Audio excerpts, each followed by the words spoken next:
Good morning, everybody. Welcome back to another adventure, another weekend. Grab your coffee, let's go. Time for fun. We're gonna start our day out with a beautiful Mach. Woo, look at that, ain't she pretty? Be a fun day.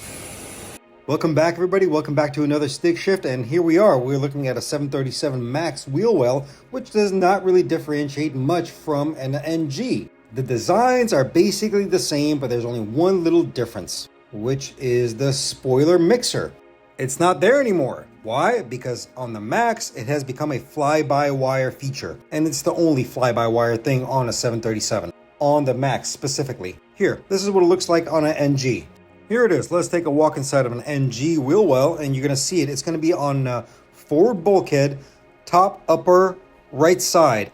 There you go, right there. Since we're here, let's talk about the spoiler mixer unit. It's actually called a spoiler and aileron mixer unit, and it does a lot of work. And it's also a very rudimentary but also complicated unit. Its primary job is to take the inputs or the transmitted inputs from the aileron control system and to push it through to the spoiler system. Because remember, you have ailerons working when in flight for aircraft to roll, but spoilers are actually helping the aircraft roll as well. So let's take an example of this situation. The pilot needs to roll left with the aircraft, so they will turn the control column or the yoke left. This will input the cables and the shafts in that direction. It will activate the PCUs, the power control units. These are the hydraulically activated things that we're talking about, and will move the aircraft in such direction. In order to assist the aircraft, the spoilers will also go up. The spoilers are used for a multitude of things, not only for roll, but also stopping the aircraft, slowing it down when landing. Okay, so bear with me right here. I'm going to get a little bit technical. So the aileron spring cartridge connects to the body quadrant to the spoiler control quadrant. Like I said, they're both connected. They're both working together. The spoiler control quadrant supplies the control wheel inputs to the spoiler ratio and mixer. The spoiler ratio changer moves the spoiler wing cables. The spoiler wing cables then move the flight control or the flight spoiler quadrant and provide input to the flight spoiler actuators. To essence, or to simplify all the mumbo jumbo that I just talked about, it links the two systems together so they can talk to each other mechanically. Does that make sense? I hope that makes sense. Anyway, let's keep on moving. Oh, and I completely forgot to mention, if any of my 737 mechanics or that are working here or watching this, we all know this because I've done this, and any 737 mechanic has also done this. That unit, to change that unit is a nightmare. It's literally a nightmare. We all hate doing that job. It's not fun at all. The amount of rigging and making sure that unit is installed correctly is just an absolute nightmare. Anyway, I'm sorry. I'm getting off topic. Let's keep going. The 737 has gone through a multitude of changes because it's literally 1960 technology, and they just keep on adding onto it, hence the version of Mach, its maximum capability of modification. And the obvious modifications, as you can see visually, the wingtips, the engines, the mixer spoiler unit I talked about, the APU door, it's completely redesigned. The tail section as well, it's completely redesigned. It's more aerodynamic. Some modifications to the tail skid area with the APU drain right there, the drain mast, the exhaust of the APU, as I mentioned earlier, and also navigational lights. Not only navigational lights, but also taxi and takeoff lights are now embedded into the root of the wing. It's not a different aircraft, but it's a better aircraft. When I say better as in it's more maintenance friendly, because now there's certain components in there that we can work on that are more accessible, and also the interface of the aircraft is a lot smarter. Oh, and not to mention the nose gear of the 737 Mach is also a little bit higher. I believe it's about 9 or 12 inches, I can't remember. It's to compensate for the large engines. But overall, the aircraft is still the same aircraft. It's just a nicer, quieter, and more fuel-efficient airplane. And I know somebody's going to jump into the comments and say MCAS. Yeah, the MCAS system is still there. It's still functioning. But learning from the incidents or the crashes, I should say, not incidents. Those are actual crashes. We learned from those things, or Boeing learned from those things, and they implemented better safety standards, and the aircraft is flying. Matter of fact, I flew a 737 Mach out in my last week's adventure. I told you guys I was going to go out to Miami. Yeah, I flew on a Mach. And by the way, that's exactly where this one's going. This is the same flight. This is just a week later. Yeah, that's a Max going out to Miami. It's a solid airplane. It works well. Pilots like it, especially 737 pilots like it. It's quiet. It's fuel efficient. Now, the age-old question that everybody always likes to ask me is like, would I take this over an Airbus? No, I wouldn't. I still prefer an Airbus. Why? Not because of safety standards. No, not at all. It's just that the Airbus is a very well-engineered aircraft and it's more maintenance-friendly. I trust both manufacturers. I fly both manufacturers. I work on both manufacturers. The disparity or that little caveat everybody likes to say Airbus or Boeing. Neither, guys, neither. When it comes to flying, I don't care. But when it comes to working on them, I'll take an Airbus. It's a smarter and easier airplane. To each their own, have your own opinion. Okay, next on the menu, Airbus. This one just came out from the hangar. Do a quick little walk around, make sure everything's A-okay, and send her off. I think this is going to Philly. I'm not sure. I'll have to check the schedule. But so far, so good. They're already fueling it, so it's going to be a nice day so far. The weather is wonderful. I hope it stays like this all day long. I don't want it getting too hot. Look at that. Bypass for days. If I remember correctly, 11-to-1 bypass ratio. Yeah, believe it or not, 80 to 85% of the thrust comes from here. Not here. Look at that. A brand new tire. That thing is super new. Even has the all marks. And the balance point and alignment with the valve stem right there. The red one. I've talked about this before. Matter of fact, this is really, really brand new. It's not even a recap. This is actually a brand new tire. Like this one. This one's a recap. You can tell right there.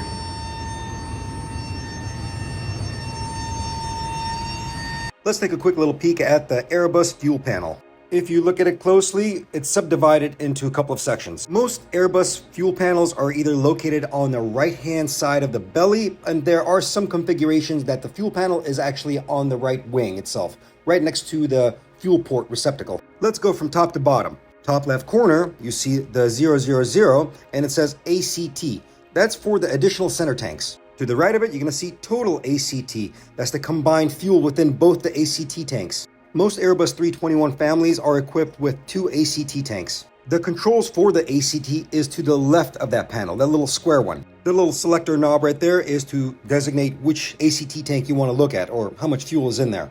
The guarded switches are for valves. Moving back to the right, to the bigger panel, we keep on progressing down. Now you see left, center, and right. These are your primary tanks. Below that, once again, guarded switches. This is if you want to manually open or close those valves or leave it at normal. Normal meaning that when the aircraft is being pre-selected, which is way down below, you can pre-select the amount of fuel and it will do it automatically. It will distribute the fuel evenly throughout the tanks. The aircraft can be fueled and the panel can be powered on solely by battery if there's no ship power available. You also have a high-level test light and to test the whole light system on those panels. And you also have a selection of refuel or defuel. The faceplate you see installed there is an engineering order, as you can see from the placard. This is to prevent any kind of fueler personnel to inadvertently push fuel into tanks that they're not supposed to go into.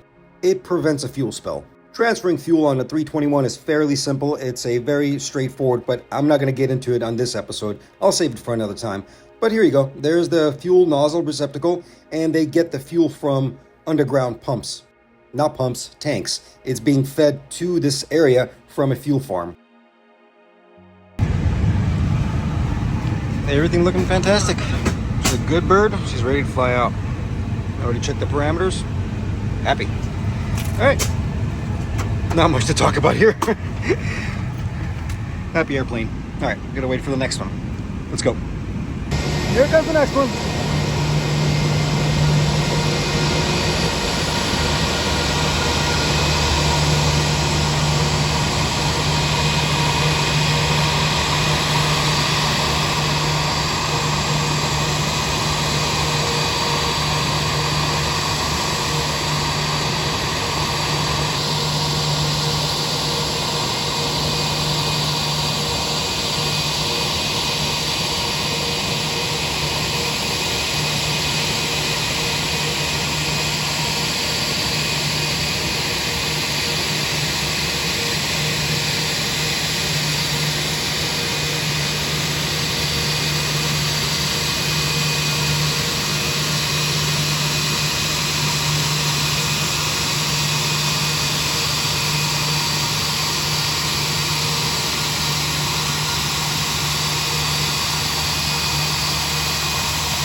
Hey, quick little look at the oils. Oh, that's plenty. Good to go. Make sure everything's okay up there. No leaks. Beautiful.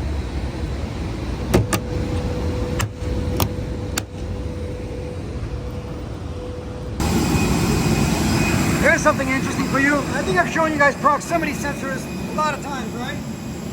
There you go. Those are your targets and proximity sensors. Come on, focus with me. There you go. On Airbus A321 families, there's actually, if I remember correctly, 32 proximity sensors all around the airplane. They're everywhere. And it goes to 2 computer systems. Well, LGCIU 1 and 2. LGCIU is standing for Landing Gear Control and Interface Unit. It's simply a computer box. It looks like one of these. It's inside of one of the equipment bays. To be specific, it's inside the forward equipment bay, not this one. This is the main equipment bay, but I think you get the idea. It's a box. Most of you already know that all these computer systems control various amount of systems on the aircraft. But a little fun fact for you, the LGCIU computer is the hardest working one. It actually does more computations than the initial reference units. Because the LGCIU is the same comparison on the 737, the PSEU system. It talks to everything, not only landing gear proximity sensors, talks to the door proximity sensors, talks to flight controls such as spoilers, and on top of that, it sends this information out to the rest of the computers, such as the flight warning computers. Here's a nice little block diagram for you. Check it out, pause it, read through it. You'll see all the things that it controls and talks to. But yeah, these proximity sensors, they're all over the place. Nose gear and main landing gear.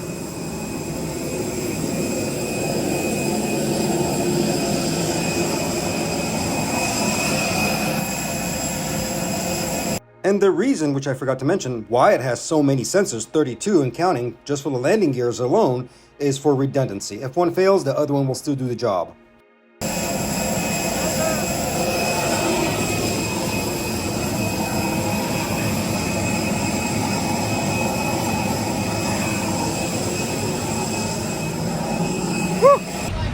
Here we go, let's see. Woo. I came in with hot brakes. Let's cool that down. Yeah. It'll cool down a little bit. Let's see what the status is. Normal, that's what I like to see. Good. We'll go through the rest of it. Hydraulics, engine oils, the fun stuff. And we'll print a post-flight as well. Always love seeing these kind of post-flights. No warnings, no failures. It's exactly what I want. We are back to the wide bodies. This is the next office. Came in from Miami, as always, ETOPS check, and out to Heathrow. There you go. Lovely. Some G90 love for you. All right, my partner's gonna go downstairs. I'm gonna do upstairs. Come on, let's go. See if we got any write-ups. So far, so good. Actually came in with 0 write-ups. And of course, my favorite.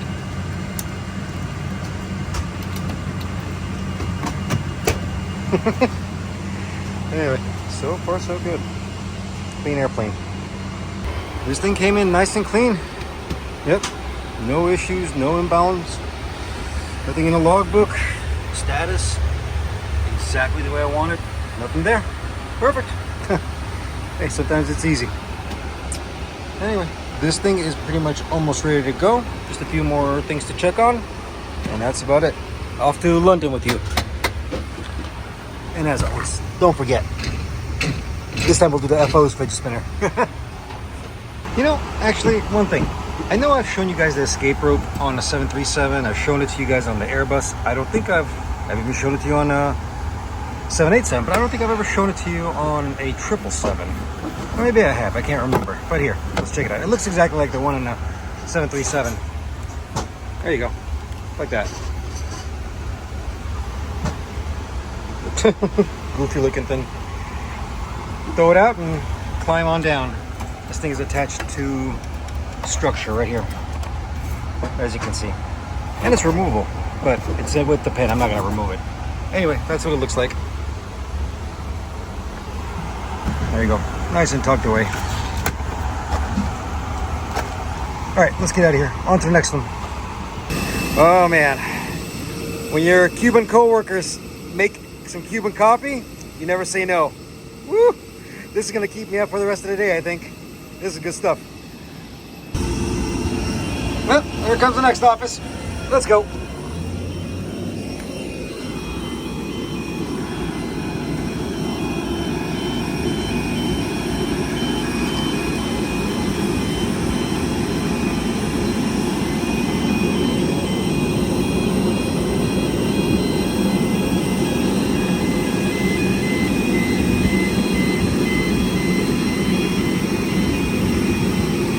Did a quick little walk around. This was a quick turn. So the airplane's coming in and turning right back around. The captain or the pilot forgot the beacon on, but no worries. I'm gonna go upstairs and turn it off. But it gives you a good little perspective of what it looks like when it's flashing. Trust me, it's a lot brighter during nighttime. It illuminates the whole floor red.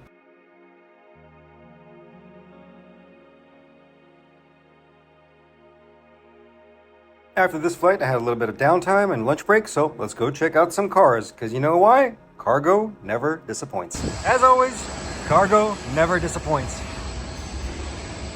Look at that. That is the most beautiful Thunderbird I've ever seen. That is just immaculate. That color stands out. What a beauty.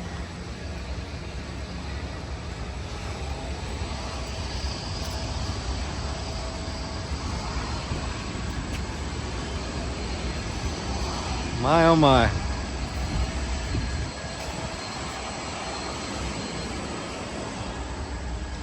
That looks original.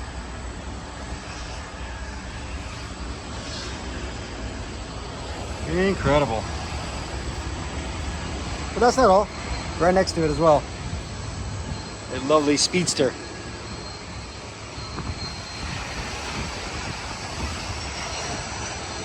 I'll take the speedster.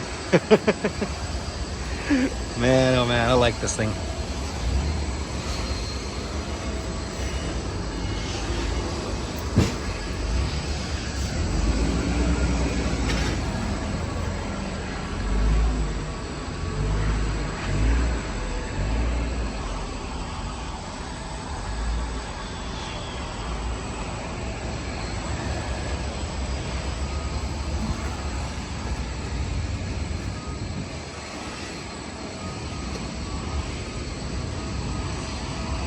That's a gorgeous car.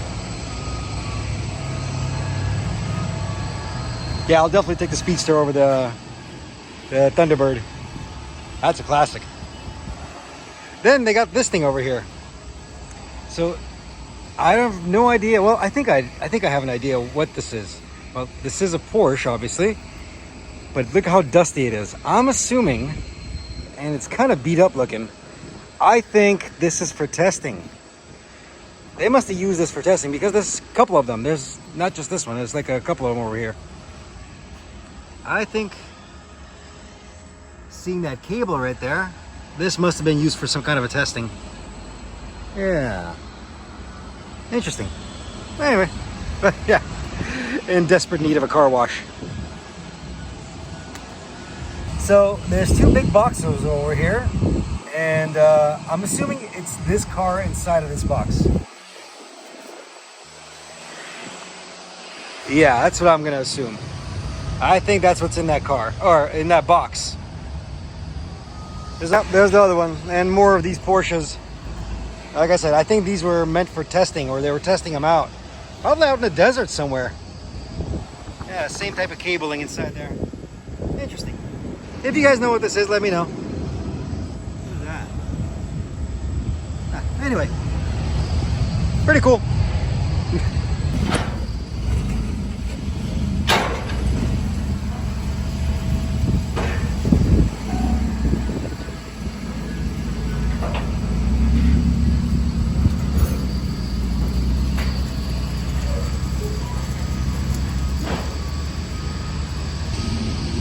This thing is beautiful. I love all the gold accents. Hey look, the steering wheel is on the right side. Pretty awesome. This must be a Singer. Yeah, it is. There it is.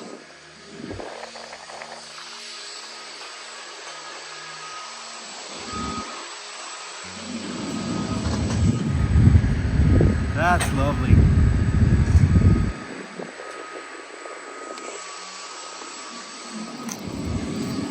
And another beautiful Porsche Speedster.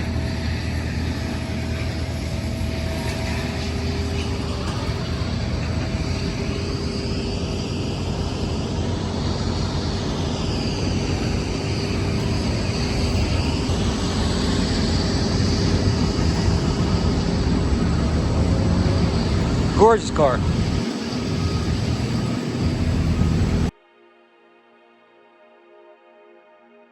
Alrighty, lunch break is over. Come on, we got to get back to work. Back in our favorite hiding spot. Back to a 737, that is. Okay. I already oiled the engines. We're good to go on that. But this one's staying here overnight. So just a quick little walk around, make sure everything's okay. And they're going to come over and take this off the gate. All the way to the hangar. There you go. Pretty easy day today. Light schedule. Hey, I ain't complaining.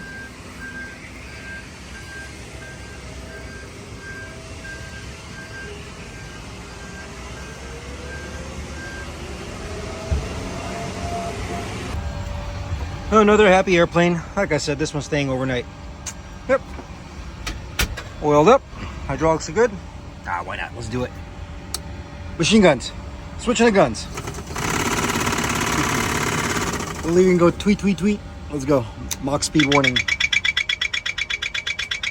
I think this one's pretty self-explanatory. When the aircraft is exceeding its airspeed, there are very particular parameters that the aircraft has to meet for this alarm to start chiming. The maximum operating limit speed, or VMO, is about 340 knots when the airplane is at or below the altitude of around 25,900 feet. Let's just call it 26,000 feet. Above this altitude, the airplane is limited by Mach numbers. The maximum operating Mach, which is MMO, is around 0.82. To convert that for you, that's around 629 miles per hour. Now, the interesting part within this is that the aircraft is capable of going a lot faster than that. But here's the thing, you're now approaching speed of sound, and you're also approaching structural instability. The aircraft can fly that fast, but you don't want to fly that fast. Now you're causing damage to the structure itself, the fuselage, the wings, the flight control surfaces. It does remind me of a bit of a morbid story, or an actual event, a crash.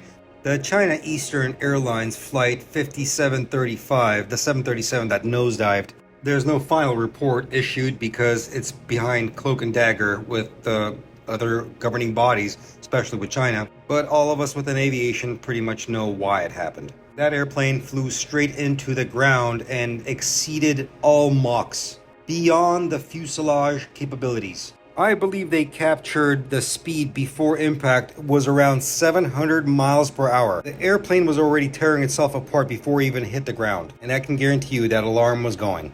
I'm not trying to scare you guys. I apologize if I'm going into this certain rhetoric, but it's an example. It's an example of how the system works and how it warns the pilot that they're exceeding the structural limitation of the aircraft. Tweety bird. All right, let's go. We got one more airplane left. Hey, check out, look what's here. The Heritage livery. I haven't seen this thing in a while. Ain't she a beauty?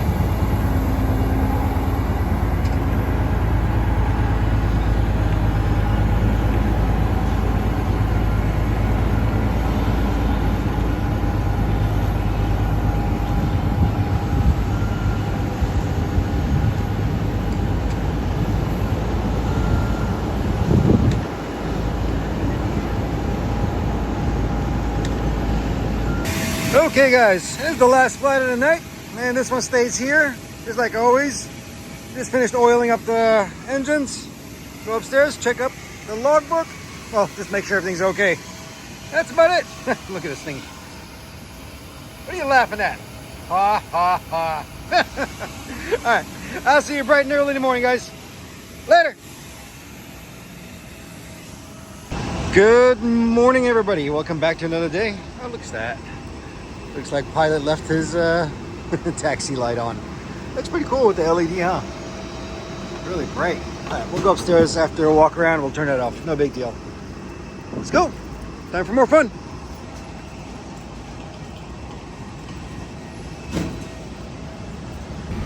Here we go. Let's see, where is it? Right there. Turn it off, and the brakes are a bit hot as well. Let's cool those down a bit. Let's see. Wheels. Yeah. Right there. No biggie. I'll cool that down.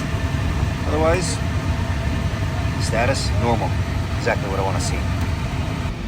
Oh, you know what? Somebody asked me. Somebody was actually very attentive, and they said, Stig, on the Airbus family, what are these little rails in the back of the FO's seat and back of the side of the captain's seat right here? Little rails. Well, believe it or not, this is for their flight bags. In order for them to not slosh around and move around, pilots will put their flight bags in here in between because they're made to be spaced in that exact area. And same over here, and it won't move around. They can even strap them down right here. That's all they're for. They're just little metal bars for their suitcases and their flight bags. Simple solution to a little problem. Not really a problem, but you know what I mean. But yeah, just to make sure that their bags don't slide around. That's all it's for.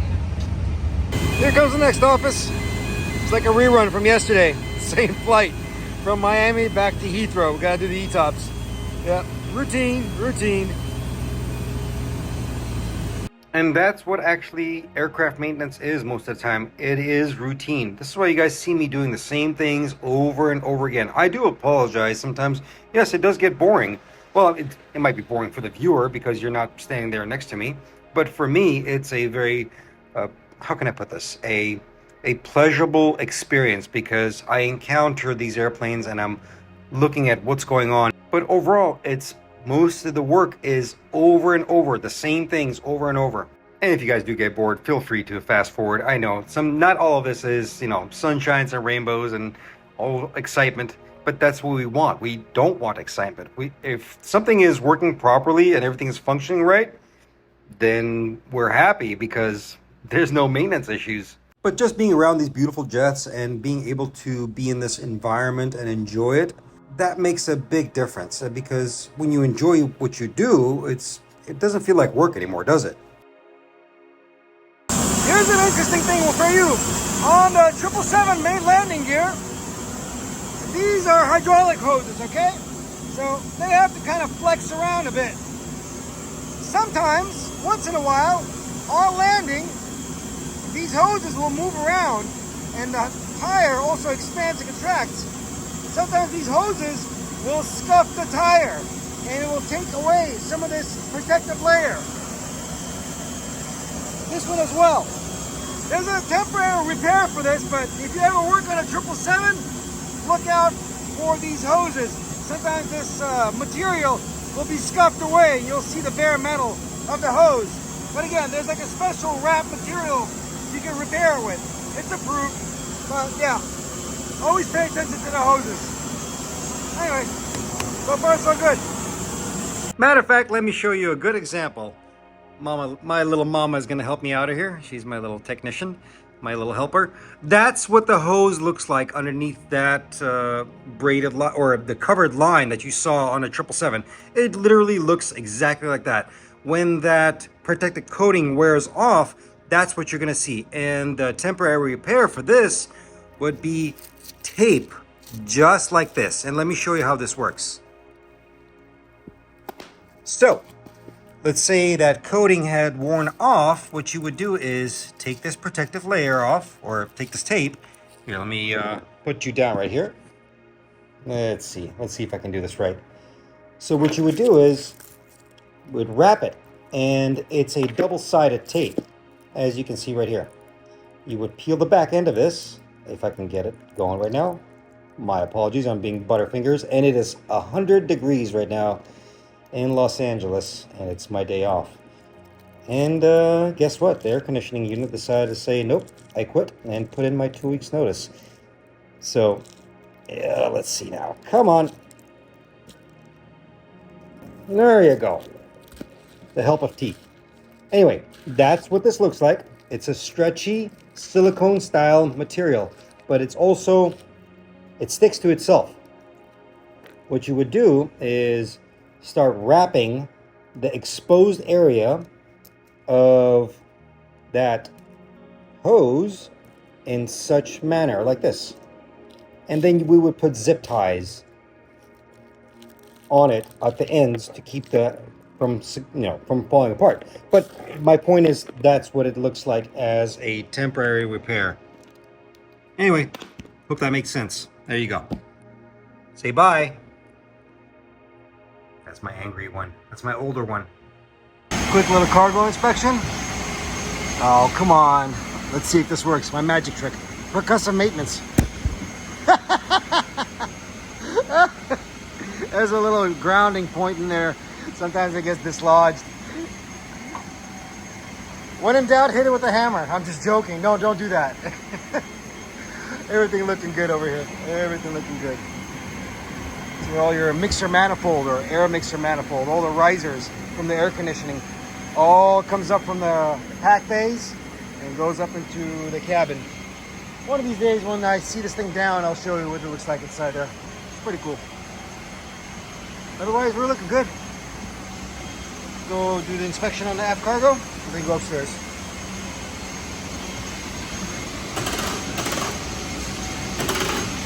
This is the aft cargo, and this is the bulk cargo door. We're inspecting, or we have to inspect the door and the door seals itself, and as well as the surrounding area, making sure nothing is damaged. All the panels are there, the cargo netting is proper, and you can see on most of the sidewall panels, everything is well labeled so we can find components. We utilize maintenance manuals as well, but the reference points and labels and placards are very helpful for us.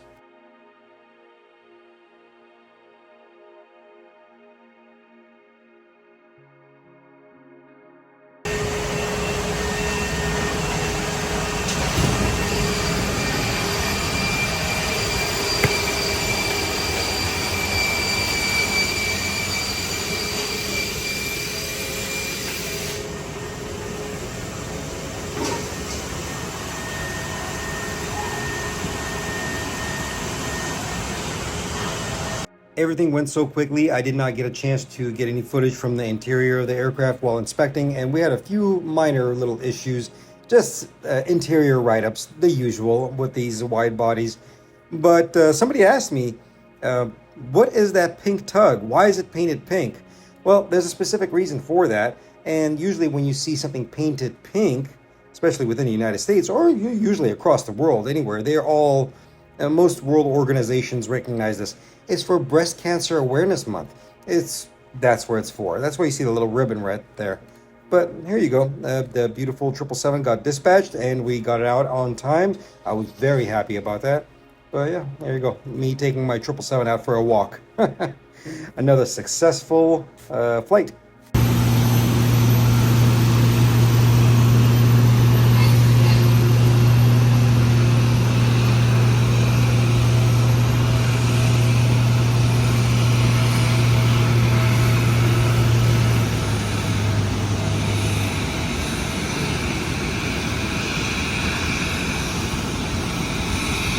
On a little lunch break, decided to go over to International Terminal, get some lunch. Look what I saw. Look at that. Star Wars bird. Looks like R2-D2 up front. Let's walk over to International. I'm gonna take a look at it. I don't usually go upstairs and eat within the terminal because, first of all, it's very expensive within the airport, but I goofed on this one because I made lunch. I always bring my own lunch. I make my own food.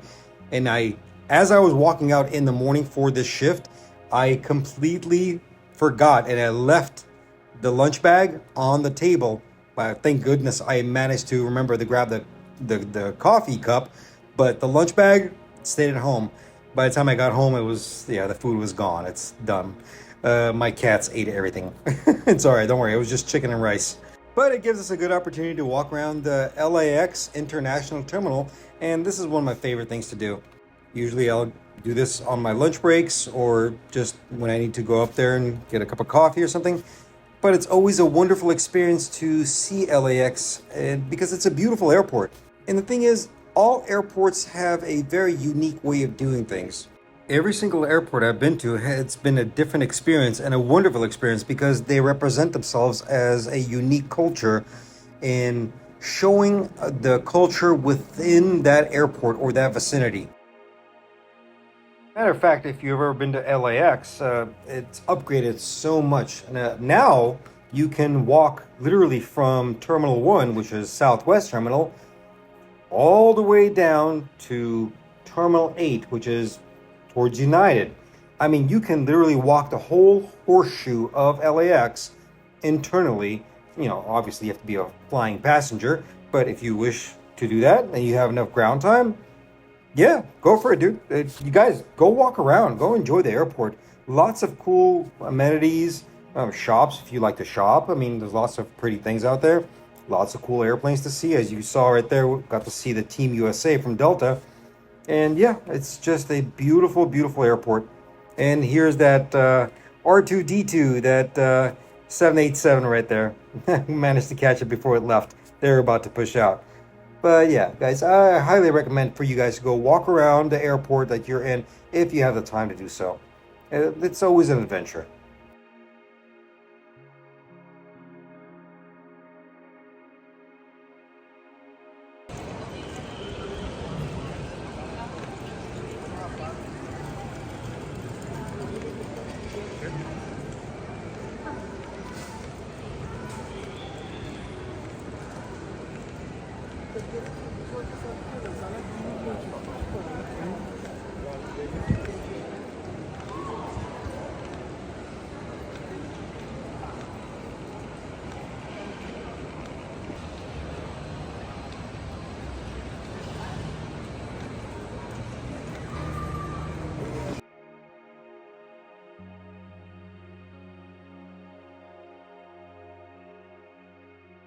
Lunch break is over. Got some food in me. Now we got to go back. We got more airplanes to work on. Next office, we're back on a move crew. We're gonna brake ride this thing right here.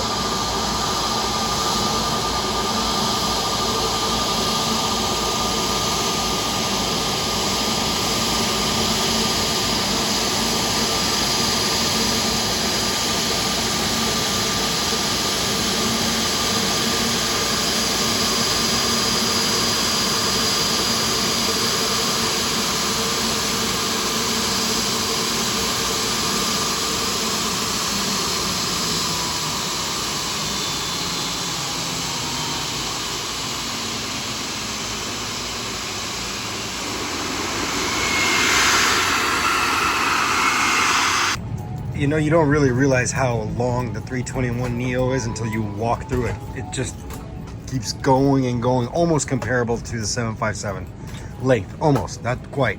XLR will be that long though. Look at this. It's just goes on forever.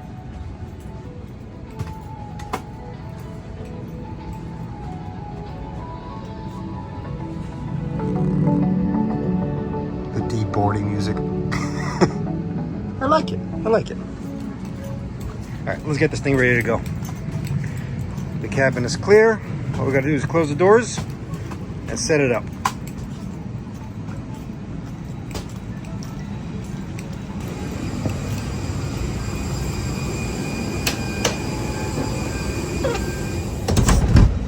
Let's go for a ride.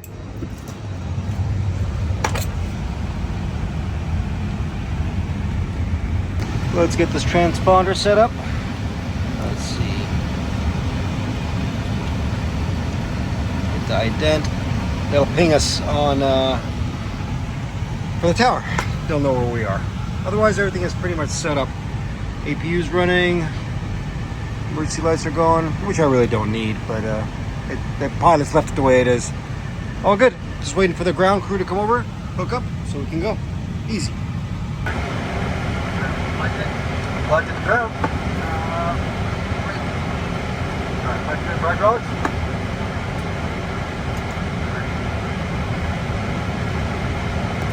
Brakes over this.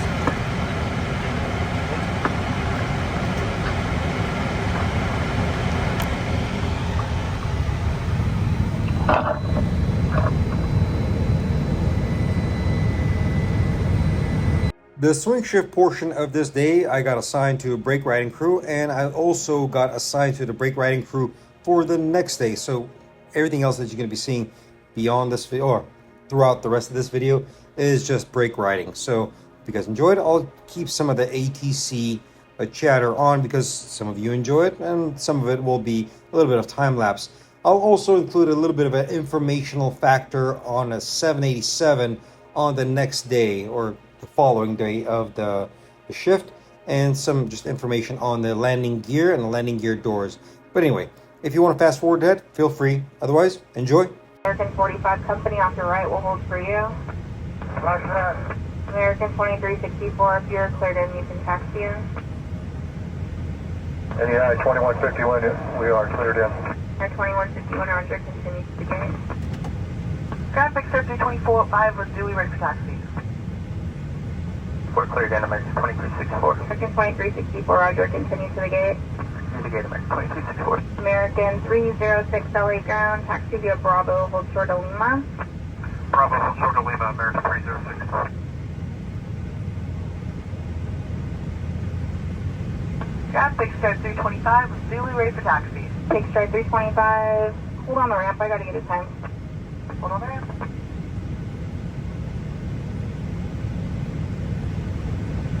LA ground, American 42 Bravo at Charlie 9 to Charlie 5 depart. American 42 Bravo, proceed via Bravo, Charlie 5. Bravo, Charlie 5, American 42 Bravo. American 3360, way to the tow outbound and then continue in. Okay, give way to the tow outbound, then continue in. Thanks, American 336. Qantas 154 Super, give way to the heavy Airbus off the right. Give way to heavy Airbus until our right. Qantas 154 Super. Iberia 2623 heavy taxi straight ahead on Lima, hold short of Kilo 1. What's your gate number? Gate number is 135, the 5623. 135? That's affirmative, 135. Iberia 2623, just taxi straight ahead, hold short of Kilo 1, contact the city ramp 131.07. Going to head until Kilo 1, and we change 131 decimal 0 south. Affirmative. 625, runway 25 left, taxi via Alpha and hold short of Foxtrot. 25 left, taxi via Alpha, hold short Foxtrot, Big Sir 325. Water 1713, monitor the tower 120.95. Tower to generator 5, stabilize 1813.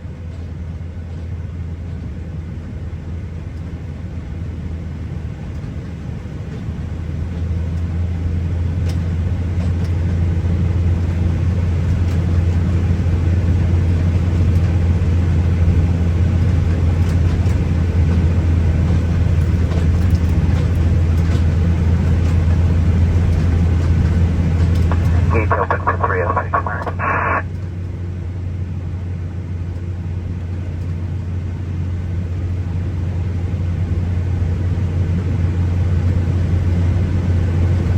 American 306, continue Bravo Park. Continue Bravo Park, American 306.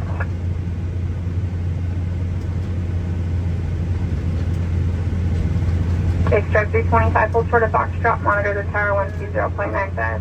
Short of Fox, Fox Tower, Big Sir 325.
Brakes are set. Thank you very much.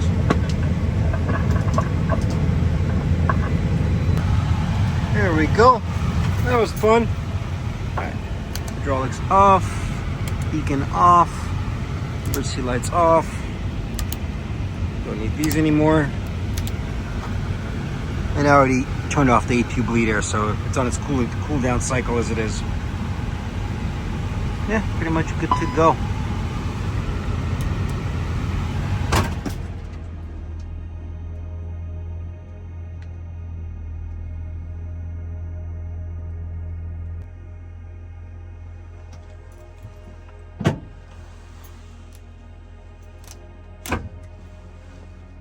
Go to sleep.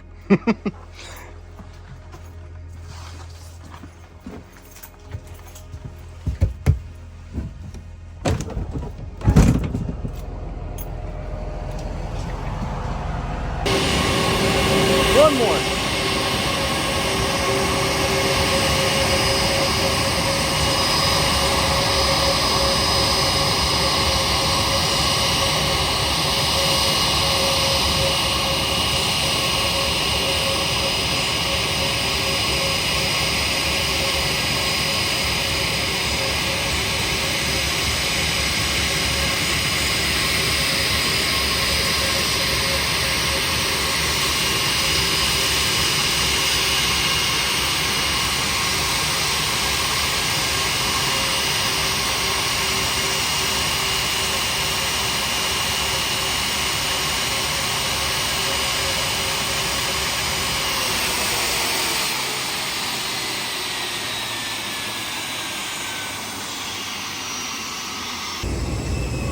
Come on.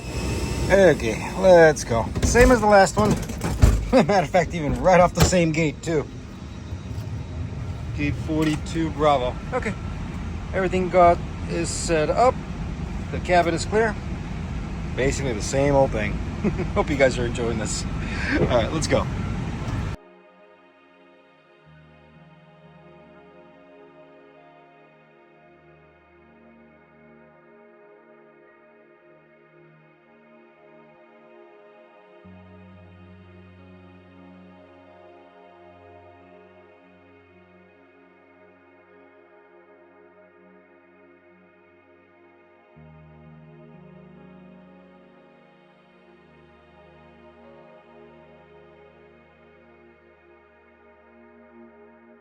Okay, another one done. Well, actually the mechanics are already over here. They're going to be ready to work again on this airplane, so I'm not going to turn this off. I'm going to just leave it on for them. But yeah, that's about it. What else can I say? Hope you guys had fun. I will see you all tomorrow and afternoon. Later.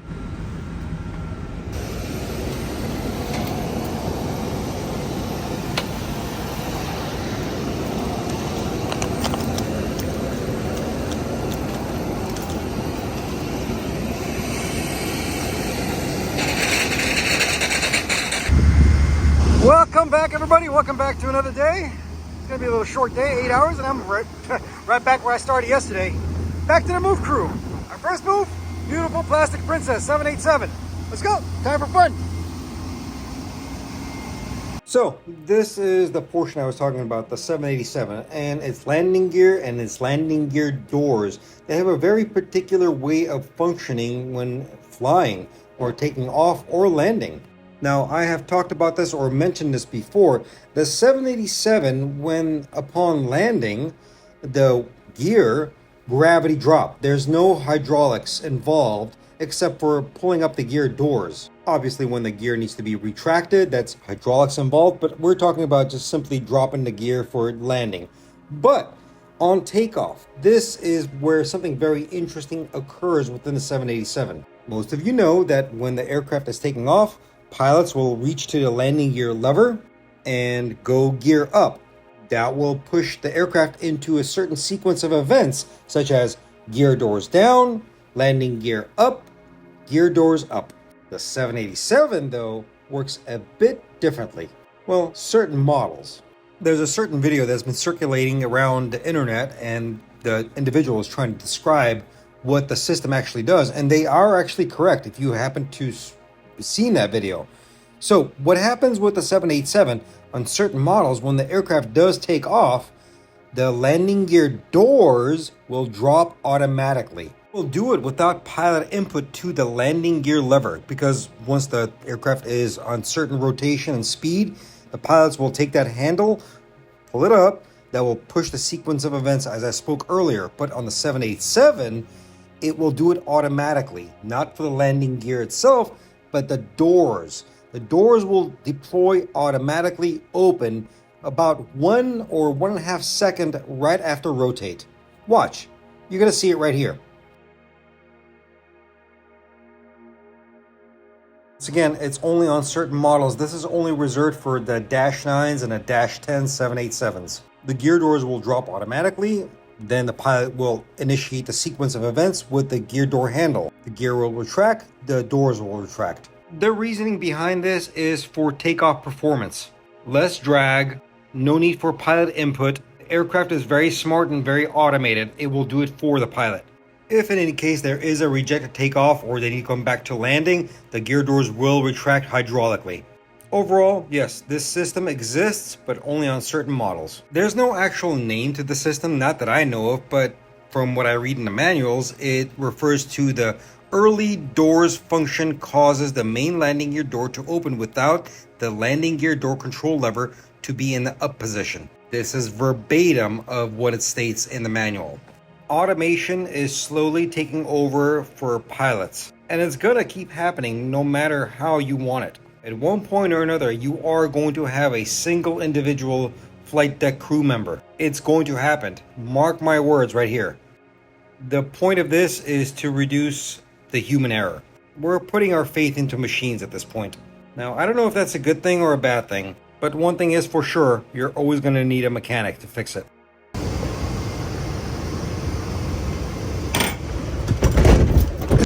There you go.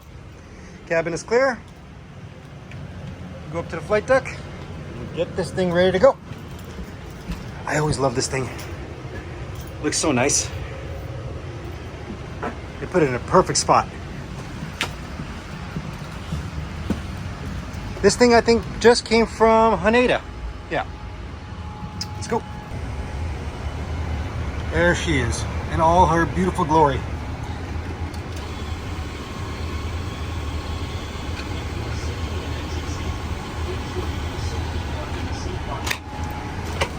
Set this all up, get it ready. Gotta set the transponder and wait for the tow team, which will be arriving shortly.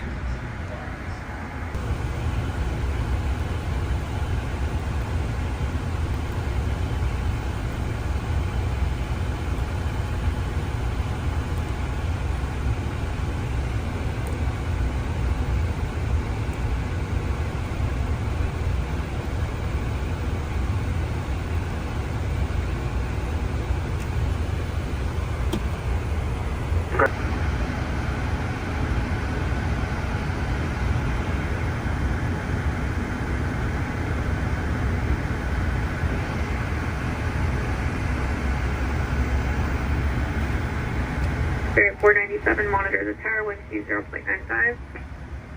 Over to tower 20.5, we have Yankee Spirit 497.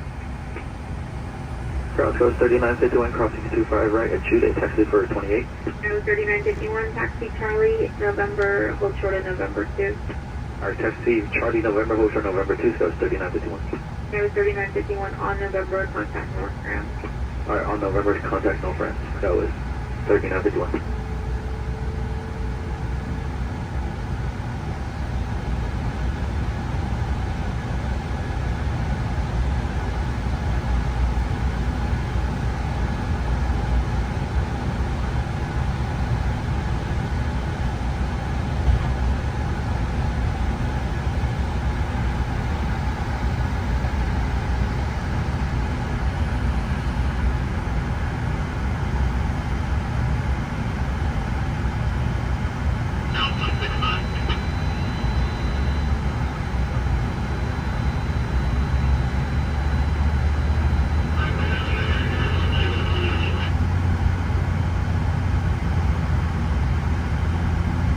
Foxtrot 98, hold short of Foxtrot. 121.75.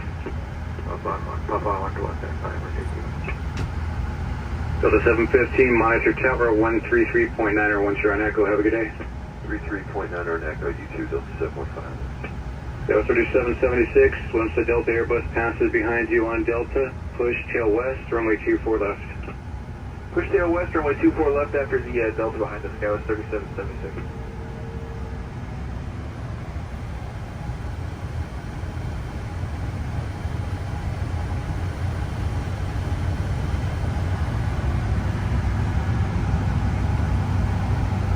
Ground American 132 Heavy at Lima, hold short in Delta for Charlie 17. Short of Delta, who was it? American 132 Heavy on Lima for Charlie 17. Ground, high near 2039, clearing 24 left at Victor, going to 65 Bravo. Horizon 2039, turn left Echo, taxi Echo, Papa, hold short Charlie. Left turn Echo, Echo Papa, hold short Charlie, Horizon 2039. Ground, Skywest 3951 on November for gate 28. American 132 Heavy, taxi left turn Delta, hold short of November. Left turn Delta, hold short of November, American 132 Heavy. American 132 Heavy, said you're going to Charlie 17. Affirmative, Charlie 17, American 132 Heavy. Ground, Skywest 3951 on November, taxi to gate 28. Delta 3951 on the ground, hold short of Delta. Holding short Delta, Skywest 3951. Horizon 2039, contact ground point 75. Over ground point 75, Horizon 2039, good day. Good day.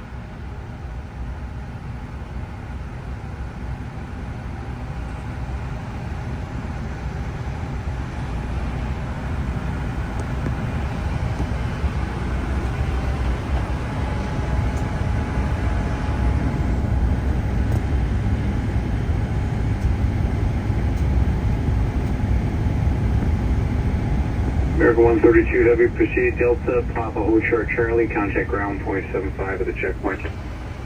Charlie, Papa, hold short of Charlie, American 32 Heavy.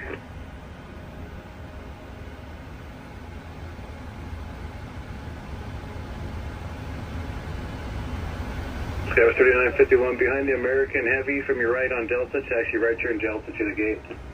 Ground, Skywest 3951, we just contacted off. They told us about the ground crew will be ready in approximately 5 to 7 minutes. Skywest 3951 after American Heavy, to right on Delta, taxi to the gate.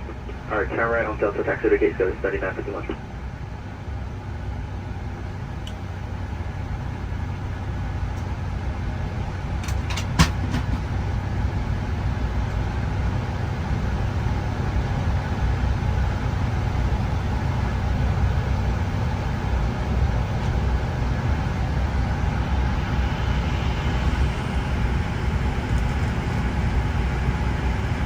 Give Bravo to Park.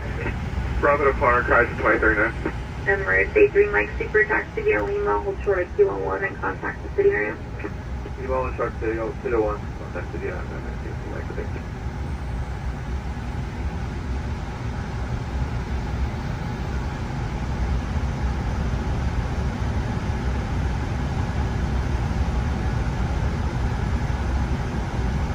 Ground American 132 Heavy at checkpoint 2 for Charlie 17.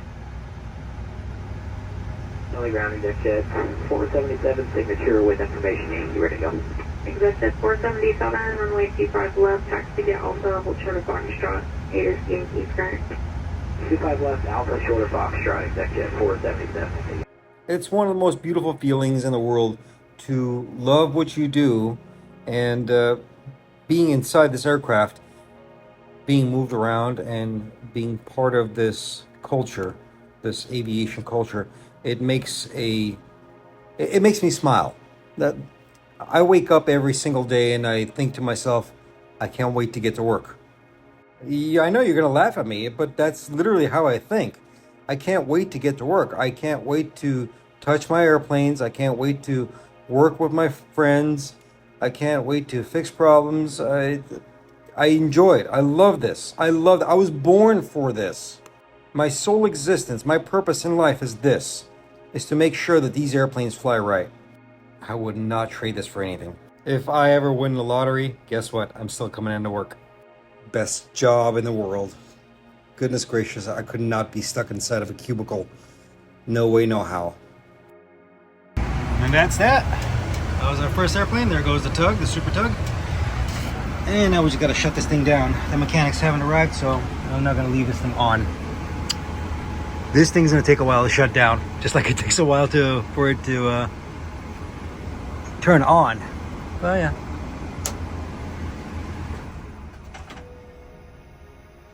There it goes.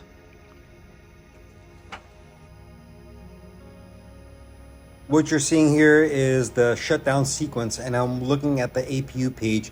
The 787 is a very advanced aircraft and will still provide very rudimentary demographics or informational basis on what's happening with the aircraft, especially when the APU is shutting down.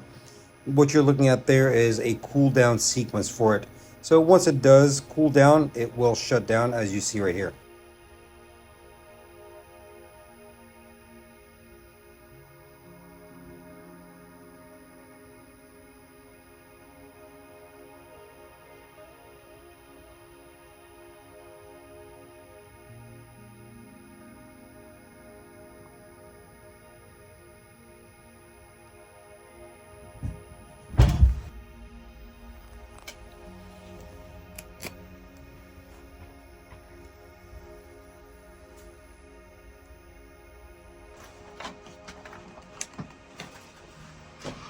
All right, this one's done.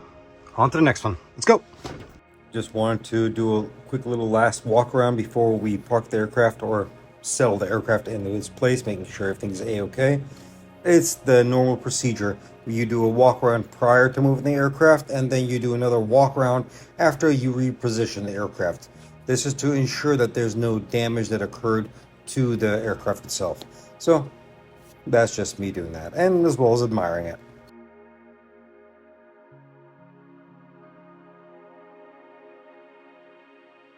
Here comes the next one.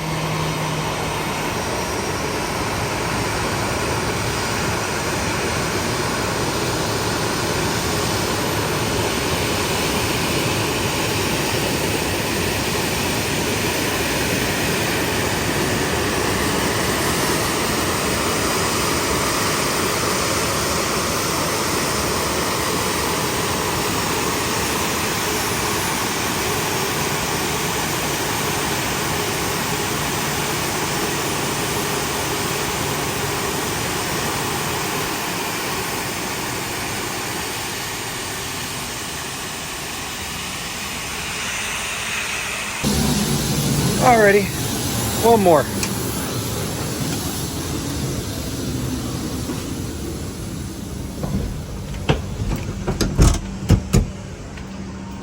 Cabin is clear.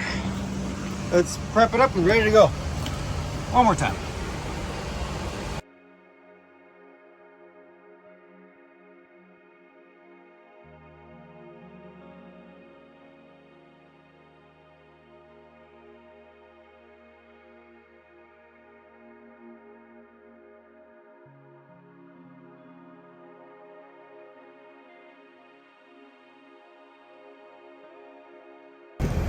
And we're done.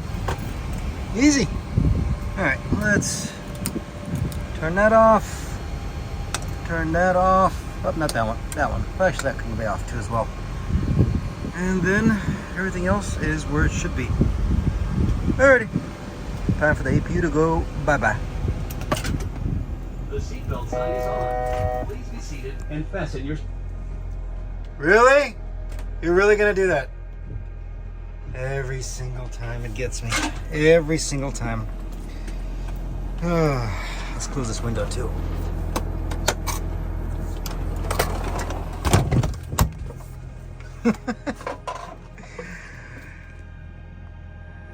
That looks kind of spooky, doesn't it? It's gonna wait for the APU to cool down a bit. Shut down, and that's it. It's all over.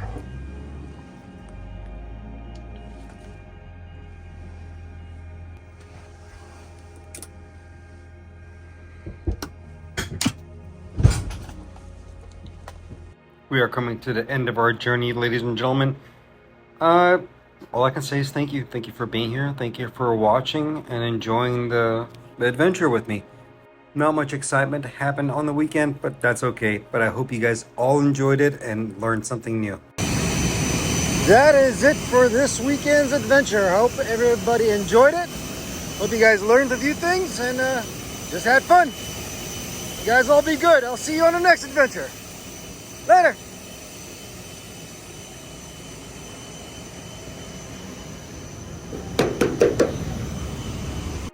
Take care of yourselves, take care of each other, be good to one another, and I will see you on the next adventure. Stig, signing out. Later!